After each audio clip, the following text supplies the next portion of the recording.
산악인들의 꿈이 있다면, 산을 좋아하는 산악인들의 꿈이 있다면 그 꿈은 어떤 것이겠습니까? 가장 최고의 꿈이라면 이 세상에서 가장 높은 산봉우리에 올라가는 것, 그것이 아닐까 생각을 해봅니다. 이 세상에서 가장 높은 산, 그 산은 어떤 산이지요? 에베레스트 산입니다. 이 정상에 올라가서 거기서 한번 힘차게 외쳐보는 것, 산악인들의 꿈이라면 그런 꿈이 있지 않겠습니까? 그러면 얼마나 기쁠까요? 얼마나 시원할까요? 그리고 얼마나 다른 사람에게 자랑하고 싶은 그런 마음이 있을까요? 그런데 사실은 이렇게 정상을 정복하고 나면 좋은 것만이 있는 것이 아니라 그렇지 못한 모습들도 있지요. 정상에 올라가면 오히려 기쁨과 쾌감과 즐거움과 그 소리 지르는 시원함, 이런 것만 있는 것이 아니라 오히려 더 큰 위험이 그들에게 도사리고 있는 그런 모습들이 있죠. 어떤 것이겠습니까? 보통 이야기를 하기를 해발 4,000m 정도 되면 나무가 살 수 없다고 그러지요.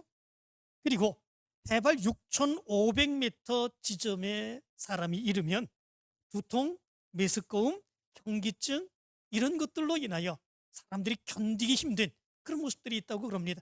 보통 많은 사람들이 이 정도에서 이 등반 정상에 정복하는 것을 포기하고 내려가는 사람들이 많다고 그러죠. 해발 7,000m 정도 되면 산소 부족으로 인하여 숨 쉬는 것조차 어려워진다고 그럽니다. 그런데도 불구하고 많은 사람들이 그 힘든 것, 그 어려운 것, 그럼에도 불구하고 그 정상을 정복하기를 원하는 그런 모습들이 있죠. 에베레스트 산, 해발 몇 미터인 줄 아시겠습니까?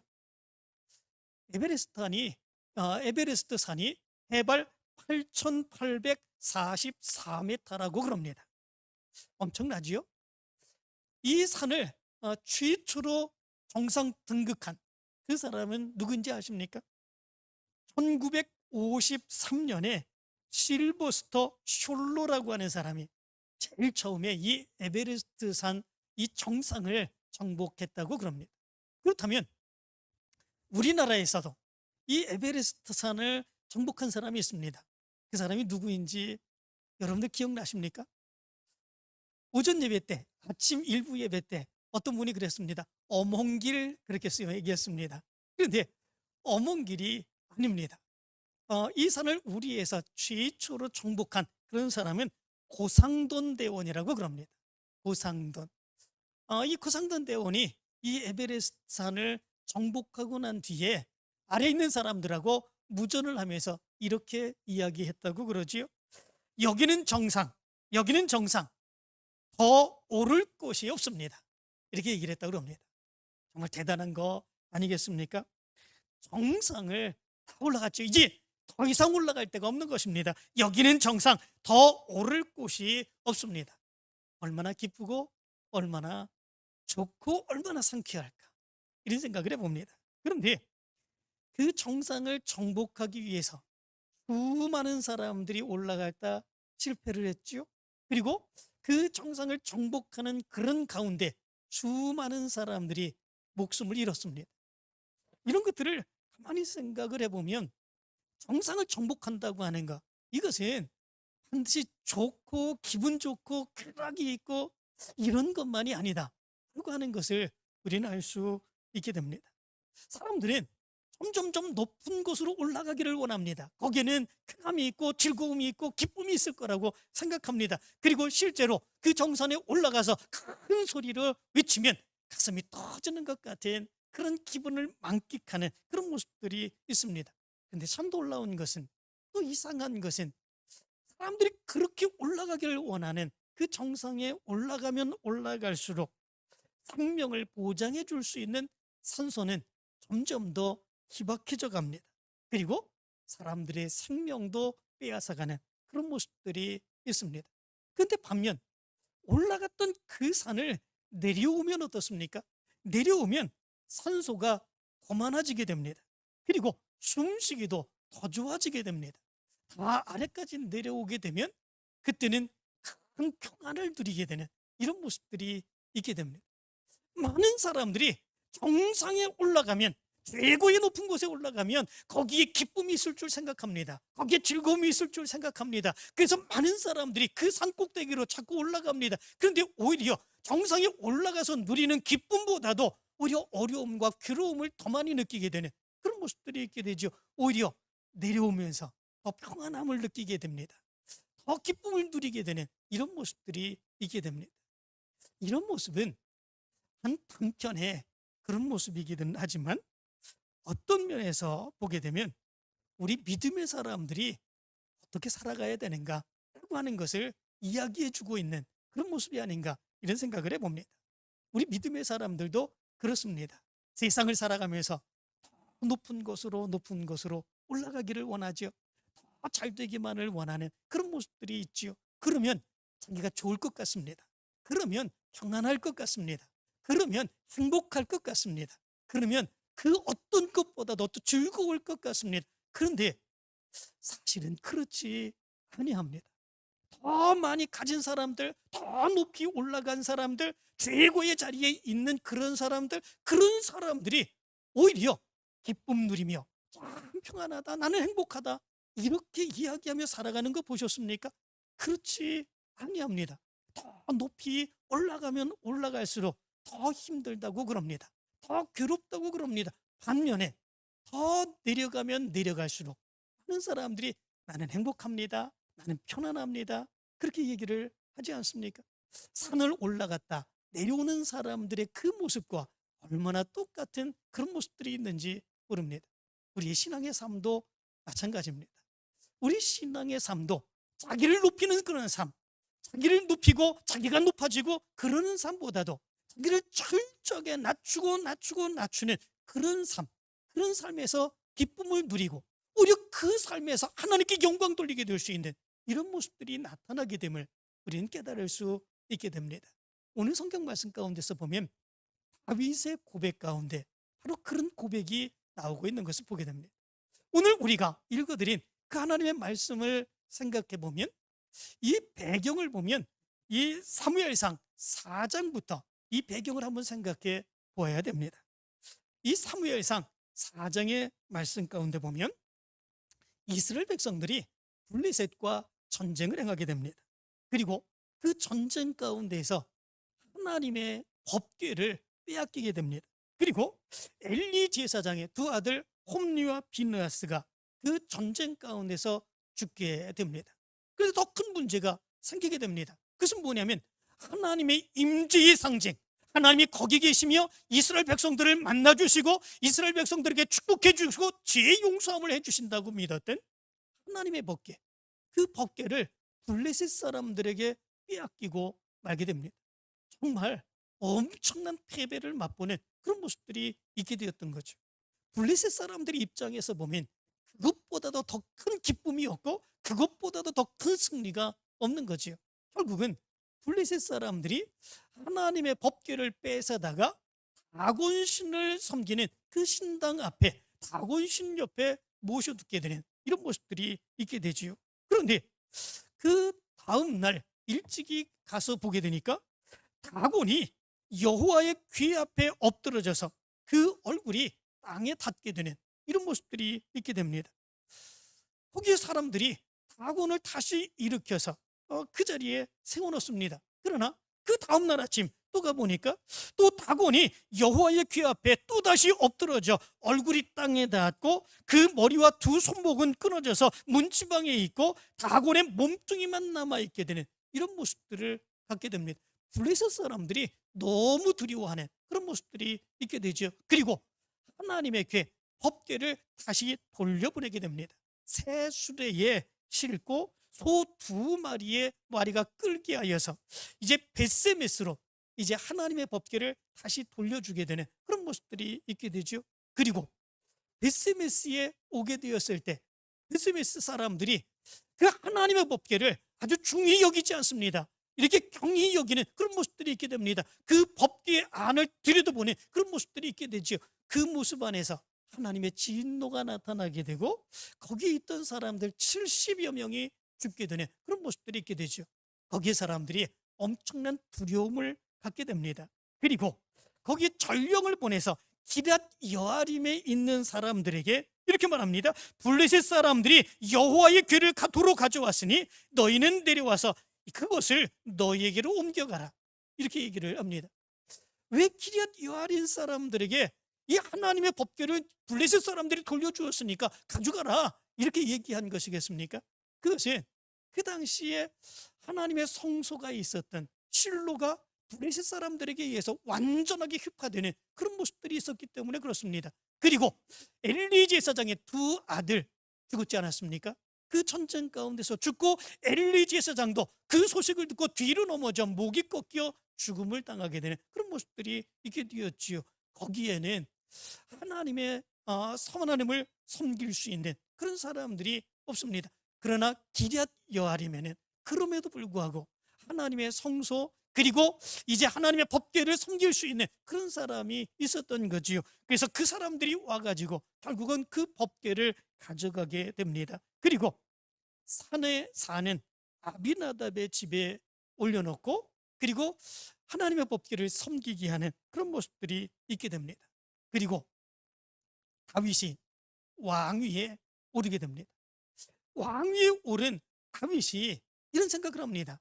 하나님의 놀라운 은혜를 던집었는데 하나님의 은혜 가운데 내가 왕이 되었는데 그런데 하나님의 임재를 상징하는 하나님의 법궤 그것이 산에 사는 아비나답의 집에 이렇게 방치해다시피 이렇게 모셔 있는 거 이거는 견딜 수 없다 이렇게 생각합니다. 그리고 그 법궤를 나의 성 다윗성이라고 하는 것으로 옮겨놓자 생각을 합니다. 그리고 다윗성으로 그 하나님의 법궤를 옮겨오게 되지요. 그때에 옮겨오게 된 책임을 맡은 사람이 아비나답의 아들 우사와 아효입니다. 이 우사와 아효가 새 수레에다가 이제 하나님의 법궤를 싣고 그리고 이제 가져오게 되는 이런 모습들이 있게 되지요. 그런데 사실은 하나님의 법궤를 옮길 때는 이렇게 옮기면 안 되는 것입니다. 이렇게 옮기는 것은 이방 신상들을 옮길 때나 이렇게 행하는 거지요. 이방 신상들을 옮길 때는 새 수레에다가 큰 수레에다가 그리고 동물들을 이렇게 앞장서 세우고 그리고 이제 다른 많은 사람들에게 위용 있게 보이는 이 모습으로 이렇게 그들의 신상을 옮기는 이런 모습들이 있었죠. 그렇지만 하나님의 법궤는 그렇게 옮겨서는 안 됐습니다. 율법의 말씀 가운데 보면 어떻게 옮기라고 되어 있습니까?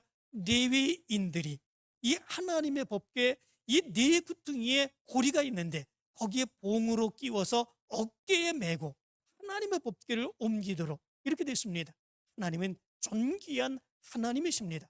함부로 그렇게 짐승들을 통해서 옮기실 수 있는 그런 분이 아니다라고 하는 거죠. 그런데 아비나답의 아들 우사와 아효는 그런 걸 생각하지 않습니다. 새 수레에다가 마치 우상을 옮기는 것처럼 하나님의 법궤를 옮기는 그런 모습들이 있게 되었죠. 그런데 나곤의 타작마당에 이르렀을 때 소들이 띠므로 인하여 우사가 손을 들어서 하나님의 법궤를 만지게 되죠. 그때에 하나님이 진노하시는 그런 모습들이 있게 됩니다.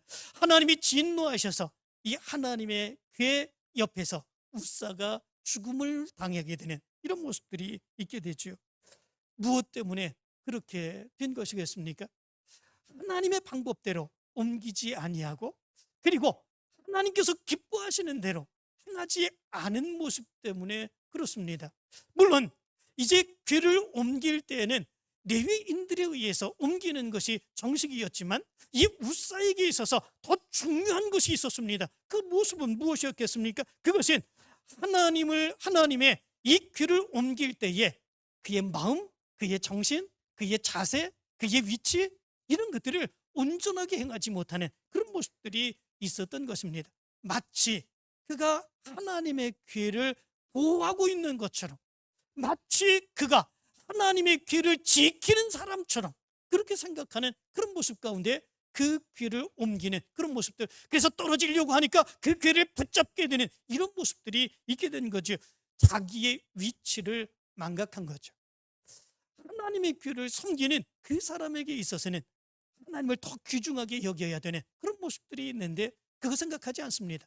하나님의 도움 가운데 하나님의 은혜의 감격 가운데에 자기가 하나님을 섬기고 있다고 하는 그 믿음 가지고 그렇게 옮길 수 있는 그 모습이 있어야 되는데 그것이 아니라 마치 자기가 하나님을 보호하는 것처럼 하나님을 이끌어가는 것처럼 바로 그렇게 중책을 맡은 사람처럼 자기의 위치를 망각하고 함부로 그래서 이 하나님의 법궤를 만지게 되는 이 모습이 있게 되었던 거죠. 이 일로 인하여 우사는 죽습니다.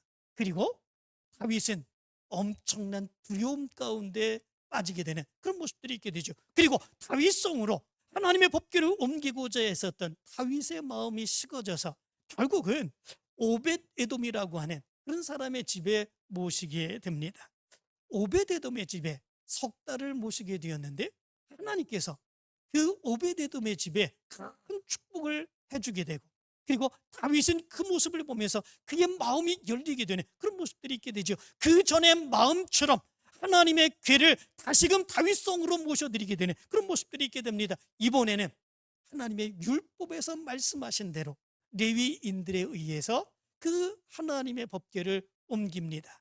그들의 발자국이 6발짝으로 옮길 때에 하나님 앞에 제사를 드리고 그 앞에서 이 다윗은 춤을 추게 됩니다. 이스라엘 백성들과 함께 기쁨에 겨워 춤을 추게 되는데 마치 옷이 벗겨져서 이제 그 옷이 벗겨져서 다른 사람들이 볼 때에 비난하고 멸시하고 조롱하는 줄도 생각하지 못하고 그 기쁨 가운데에 이렇게 하나님의 법궤를 모시는 이런 모습들이 있게 됩니다. 오늘 성경 말씀 가운데 보면 이 다윗이 그 앞에서 어떻게 행했는지 사무엘하 6장 14절은 이렇게 말합니다. 다윗이 여호와 앞에서 힘을 다하여 춤을 추었다. 이렇게 말씀해 주고 있습니다. 얼마나 기뻤겠습니까?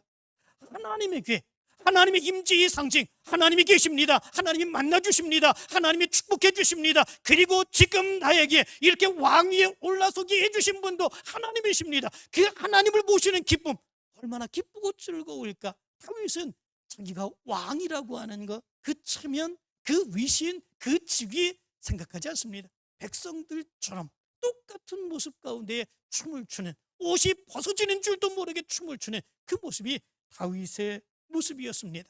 백성들을 축복하고 그리고 집으로 돌아와 집의 가정의 사람들을 축복하기 위해 돌아옵니다. 그때에 다윗을 맞이했던 사람이 있었습니다. 그 사람이 누구냐면 미갈이라고 하는 사울의 딸로서 다윗의 아내가 된 그런 여인이었습니다. 이 미갈이 다윗을 비난하는 그런 모습이 있게 됩니다. 사무엘하 6장 20절의 말씀 가운데 보면 이 미갈이 다윗을 이렇게 비난합니다. 이스라엘 왕이 오늘 어떻게 영화로우신지 방탕한 자가 염치 없이 자기의 몸을 드러내는 것처럼 오늘 그의 신복의 계집종의 눈앞에서 몸을 드러내셨도다. 이렇게 비난합니다. 이것을 조금 더 쉽고 적나라한 말로 번역한 사번역 성경을 보면 이렇게 번역을 했습니다. 오늘 이스라엘의 임금님이 건달패들이 맨살을 드러내고 춤을 추듯이 신하들의 아내가 보는 앞에서 몸을 드러내며 춤을 추셨으니 임금님의 채통이 어떻게 되었겠습니까? 미갈이 이렇게 다윗을 비난합니다. 미갈의 입장 가운데서 볼 땐 어쩌면 당연한 것이겠죠. 미갈은 사울 왕의 딸입니다. 그렇기에 얼마나 그 권위, 그 위신, 그 체면 이런 것들을 중히 여기는 그런 모습들이 있었겠습니까? 모든 일을 행하는 데도 절차와 위신 이런 모습들을 다 챙기면서 행하는 그런 모습들이 있었을 텐데 미갈의 눈으로 볼 때에 다윗이 그렇게 하는 그런 모습들을 보면 얼마나 추한 이런 모습들로 보였겠습니까? 다윗이 그 말에 기분이 상하지요.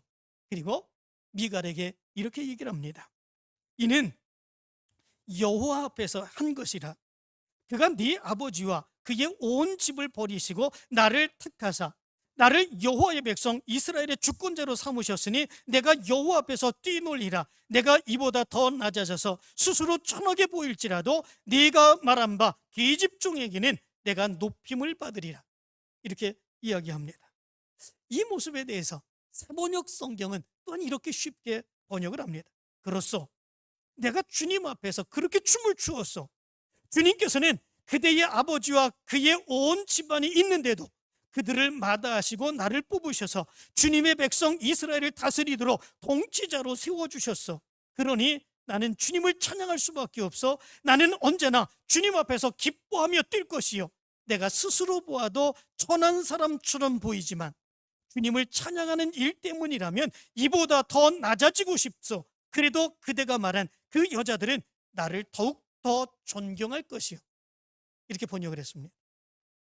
사울 왕의 딸이었던 미갈이 볼 때에는 그 천한 모습입니다. 추한 모습입니다. 비난받을 만한 그런 모습입니다. 그렇지만 하나님의 은혜를 생각하며 하나님께서 자기가 마치 이렇게 될 수 없는 그런 상황인데도 불구하고 하나님이 자기를 왕으로 세워주신 이 은혜의 감격을 생각하면 그보다도 더 낮아질 수 있다.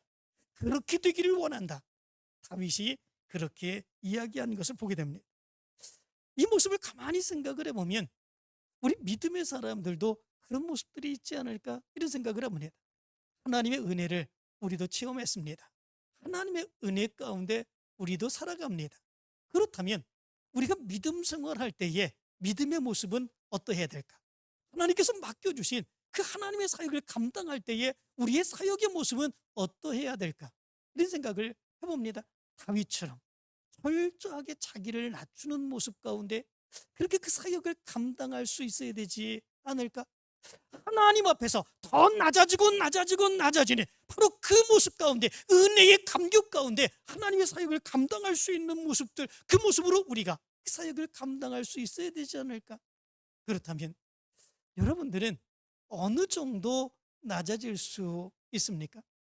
얼마나 더 낮아질 수 있는 그런 모습들이 있습니까? 하나님 앞에서 사실 우리의 위치, 우리의 지위, 우리의 권위, 이런 것들은 사실은 아무것도 아닌 것, 그것을 분명히 우리는 생각할 수 있어야 됩니다.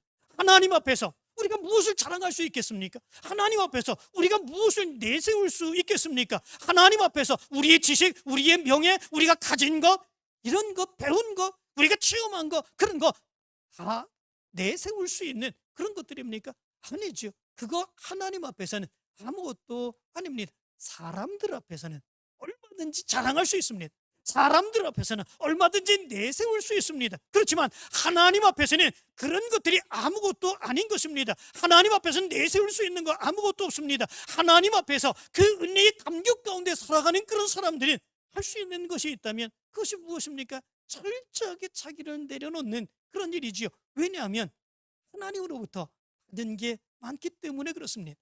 하나님의 인도하심 속에 살아갑니다. 하나님의 도움 가운데 살아갑니다. 하나님의 축복 가운데 살아갑니다. 지금 내가 살아가는 이 모습도 하나님의 은혜 가운데 살아가는 것입니다. 하나님 앞에 내가 내 자신의 무엇을 내세울 수 있는 것이 있겠습니까? 아무것도 없는 거죠. 하나님보다 더 많이 가졌습니까? 하나님보다 더 높을 수 있습니까? 아무것도 아닌 거지요. 그렇기에 자기를 낮추는 그 모습, 이 모습이 바로 믿음의 사람들의 모습이죠. 하나님의 은혜를 깨닫는 사람들에게 있어서는 바로 이런 모습이 나타납니다. 은혜의 감격을 가지고 나를 드러내지 못합니다. 자기의 지위와 위치를 내세우지 못합니다. 아무것도 아닌 자기만을 생각하면서 철저하게 자기를 낮추고 그리고 하나님을 섬겨가는 그 모습이 있습니다. 그것이 믿음의 사람들이 섬겨야 되는 하나님의 섬김의 모습입니다. 예전에 미국의 대통령 지미 카터 대통령이 있었습니다. 이 지미 카터 대통령이 대통령을 하기 위하여 선거를 행할 때에 이런 일이 있었다고 그러지요. 얼마나 바쁘겠습니까? 얼마나 많이 힘들겠습니까? 그런데도 불구하고 이 지미 카터는 조지아에 있는 자기가 다니던 조그만 그런 교회에 주일마다 가서 예배를 드리고 그리고 자기가 가르치는 사람들을 가르쳤다고 그럽니다. 그런데 그 모습을 보면서 기자들이 냄새를 맡지요. 그리고 기자들이 이제 많이 몰려오게 됩니다. 많이 몰려온 바로 그 모습 가운데에 그 기자들을 향하여 지미 카터는 이렇게 얘기를 했다고 합니다. 이렇게 찾아주시니 고맙기는 합니다. 그러나 다음 주일부터는 다 당신들이 나가는 교회에 나가십시오. 이렇게 얘기를 했다고 그럽니다. 이게 중요한 게 아니고, 이게 유명한 게 아니고, 하나님 앞에 나가서 당신들도 예배하는 게 더 중요하다라고 하는 것 아니겠습니까? 그리고 카터는 대통령에 당선이 되었지요. 그리고 그 이후에도 이 카터는 한 번도 주의를 빠지지 아니하고 자기에게 맡겨주신 사역을 감당하며 그 작은 교회에 나가서 그렇게 끝까지 사역을 감당하는 그런 모습들이 있었다고 그럽니다. 대통령이라고 하는 직분, 세상 사람들의 모습 가운데서 볼 때는 가장 높은 그런 직분입니다. 가장 높은 위치입니다. 그렇지만 대통령이라고 하는 그 직분이 하나님 앞에서는 어떻겠습니까? 하나님 앞에서는 아무것도 아닌 그런 모습이지요. 카터는 그것을 안 거죠. 카터는 그것을 깨달은 거죠. 그 깨달은 모습 가운데 대통령이 되지 이전이나 대통령이 된 이후에나 한결같이 그가 섬기던 교회에 나가서 아이들을 가르치며 하나님을 섬기는 그 사역을 감당하는 그런 모습들이 있었던 거죠. 우리들이 잘 아는 백화점의 왕 존 워너메이커 있습니다. 전에 한번 이 말씀을 전해드린 기억이 있습니다. 존 워너메이커, 그는 백화점의 왕이고 굉장히 유명한 그런 사람이었습니다. 그런데 이 존 워너메이커의 생활 철칙이 하나 있었다고 그러죠. 그것이 뭐냐면 주일을 기다리고 주일을 준비하며 주일 예배를 통해서 새 힘을 공급받는다. 이것이 존 워너메이커의 신앙 철칙이었다고 그럽니다. 그런데 이 50세 때에 이 워너메이커가 미국의 치신부 장관이 됩니다. 그런데 이 존 워너메이커는 이 치신부 장관을 그 당시에 대통령이었던 해리슨이 제시를 할 때에 단칼에 거절하는 그런 모습들이 있었다고 그러죠. 치신부 장관직을 거절하게 될 때에 이 해리슨은 이렇게 제시를 했다고 그럽니다. 당신의 탁월한 경영 능력을 발휘해 치신부 장관직을 수행해 주시기를 바랍니다. 그런데 이 워너메이커가 이렇게 얘기를 했다고 그러지요. 저는 주일에 쉬면서 예배를 드려야 됩니다. 그리고 교회학교 교사직이 너무 귀중한데 장관직 때문에 아이들을 가르치지 못한다면 그것은 정말로 큰일입니다. 이렇게 얘기를 했다고 그럽니다. 그러자 해리슨 대통령은 그렇게 해주겠다. 당신이 날마다, 매주마다 이제 교회에 가서 그 직분을 감당할 수 있도록 그렇게 해주겠다 약속을 받고 치신부 장관직을 수락했다고 하는 유명한 이야기가 있습니다. 어떤 신문기자가 그 이야기를 듣고 이렇게 질문을 했다고 그러죠. 장관으로서 국민들과 대통령을 만나는 약속보다 주일날 교회에 출석하는 것이 더 중요하다고 말하는 것은 좀 무책임한 발언이 아닙니까? 이렇게 얘기를 했다고 합니다. 그러자 이 워너메이커는 웃으면서 내가 주일에 하나님을 만나는 것은 이미 오래전부터 지켜온 하나님과의 약속입니다. 하나님과의 약속을 소홀히 하면서 어떻게 국민들과 대통령과의 약속을 지킬 수 있겠습니까? 이렇게 얘기를 했다고 그러지요. 그러자 어떤 기자가 또 이렇게 물었다고 그러지요. 장관직이 주일학교 교사직만도 못합니까? 물었다고 그럽니다. 그러자 워너메이커는 또 이렇게 대답을 했다고 그럽니다. 장관직은 몇 년 하다 말 부업이지만 주일학교 교사직은 내가 평생 동안 해야 할 본업입니다. 이렇게 이야기를 했다고 그럽니다. 그리고 그 이후로 주일 성수를 위해서 워싱턴에서 필라델피아까지 그 먼 거리를 여행하면서 4년 동안 한 번도 주일을 빼먹지 않고 그리고 그 교회로 가서 아이들을 가르치는 그런 모습들이 있었다고 그럽니다. 그가 교사직을 감당을 했는데 19살 때부터 교사직을 감당하여 그의 생을 마감하는 85세까지 무려 67년이나 교사로 사역을 감당했다고 그럽니다. 정말로 귀중한 거 아니겠습니까? 그 무엇보다도 가장 귀중하게 여기는 것, 그건 무엇입니까? 하나님 앞에 나가서 하나님이 기뻐하시는 그 사역을 감당하는 거죠. 세상의 지위로 보면 그런 일을 한 사람이 아닙니다. 정말 높은 사람이지요. 제신부 장관입니다. 백화점의 왕입니다. 모든 경영을 해도 가장 뛰어나게 잘할 수 있는 그런 사람입니다. 그런데 그가 하나님의 사역을 감당하기 위해서 낮아진 그런 모습으로 주일학교, 교회학교 교사직이 더 중요하다고 여기며 그 일을 빼먹지 않기 위해서 하나님의 성전에 나가는 그의 모습들, 정말 아름다운 그런 모습인 것을 보게 됩니다. 정말로 믿음의 사람들에게 있어서 중요한 것 있다면 그것이 무엇입니까? 자기의 위치, 자기의 지위, 자기가 가진 것, 이런 것들이 중요한 것이 아닙니다. 자기를 철저하게 낮추며 그 모습을 통해서 하나님이 기뻐하시는 것, 하나님이 즐거워하시는 것, 하나님이 인정하신 것, 그 사역을 감당하는 것, 그것이 다른 어떤 것보다도 기쁘고 즐거운 그런 모습들이 있는 것이죠. 사무엘하 6장 22절, 다윗은 이렇게 고백했습니다. 내가 이보다 더 낮아져서 스스로 천하게 보일지라도 네가 말한 바 계집종에게는 내가 높임을 받으리라. 내가 스스로 보아도 천한 사람처럼 보이지만, 내가 세상의 사람들로는 정말 가장 천한 그런 모습이지만, 하나님이 보실 때에 천한 사람일 수밖에 없는 그런 모습들이 있지만, 주님을 찬양하는 일이라면 이보다 더 낮아지고 싶소. 주님을 찬양하는 일이라면 이보다 더 낮아지고 싶소. 주님을 섬기는 일이라면, 주님을 믿는 일이라면, 주님께서 기뻐하시는 일이라면 그 일을 감당하기 위해서 이보다 더 낮아지고 더 낮아지고 더 낮아지고 싶다. 이것이 다윗의 고백이었습니다. 그리고 이 고백은 우리 믿음의 사람들의 고백이 되어야 되지 않겠습니까? 여러분들은 어느 정도 낮아 보셨습니까? 여러분들의 낮아짐의 모습이 어느 정도였습니까? 요만큼? 그런데 더 낮아지면 자존심이 허락하지 않아서 더 낮아질 수 없는 그런 모습들, 이 모습이 여러분들 가운데 혹시 있지는 않았습니까? 하나님 앞에서는 자존심이 허락하지 않는다고 하는 것, 이게 용납되지 않습니다. 자존심까지도 버리고 낮아지는 그 모습 가운데 하나님이 원하시는 일이라면 그 일을 내가 감당하겠습니다. 그보다 더 낮아져도 내가 하나님의 사역을 감당하는 일이라면, 믿음으로 살아가는 일이라면 내가 더 낮아지고 싶습니다. 이것이 우리의 고백이 될 수 있어야 된다라고 하는 것입니다.